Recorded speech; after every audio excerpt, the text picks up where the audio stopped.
when President Trump used slur terms like China virus, Kung flu, all of these things have consequences. And the consequences are that children were stabbed, that women were lit on fire, that men were slashed and killed. It's unacceptable. And it's not only a matter of being politically correct. These are lives on the line. And excusing the fact that he was president of the United States, it's just human decency to not incite violence.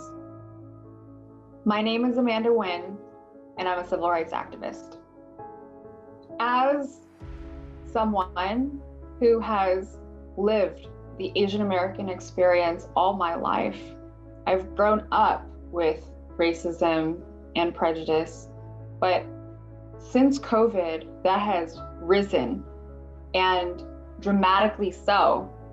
There's reports of 2,800 incidences according to the Stop API organization, but undoubtedly these numbers are low because people are still afraid of reporting. And also on top of that, so many of these incidences go unnoticed.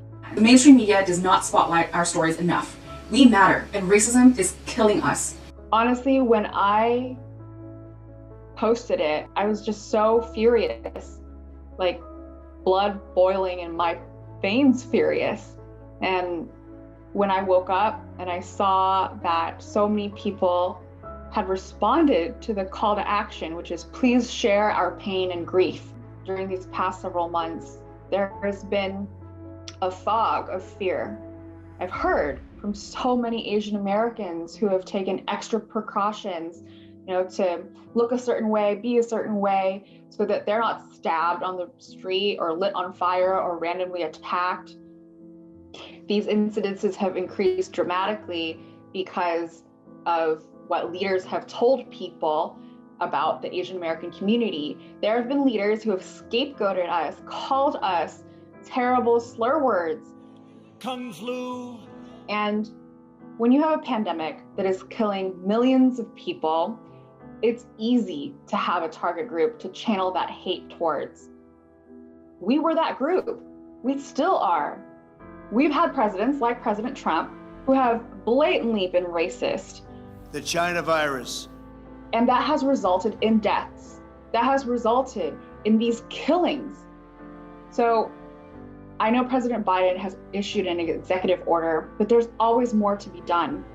And one of the things that I would like for President Biden, for the administration, and for, quite frankly, elected leaders all across America to do is to incorporate Asian American history within your classrooms and to celebrate us.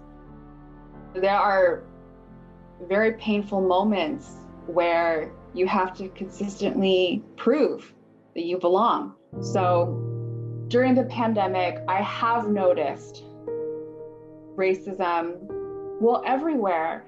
And it's in the way that when you walk down the street, people move away. Our mere existence seems to be a threat to everyone around us. And that in itself carries such a mental fatigue and exhaustion. I'm just thinking of all of the times that my friends who are medical professionals, physicians, nurses, have texted me saying, I had patients refuse to let me help them or treat them because I'm Asian. And I just want to say that the Asian American community is and has been serving the people of this country in many different capacities, building railroads, fighting in wars, and now fighting this pandemic. And we are just as American as everyone else. It is so painful to be there to serve and still do it in the face of racism.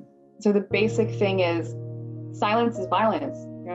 Please speak up about these racial hate crimes that are happening, and please choose to be allies to our community.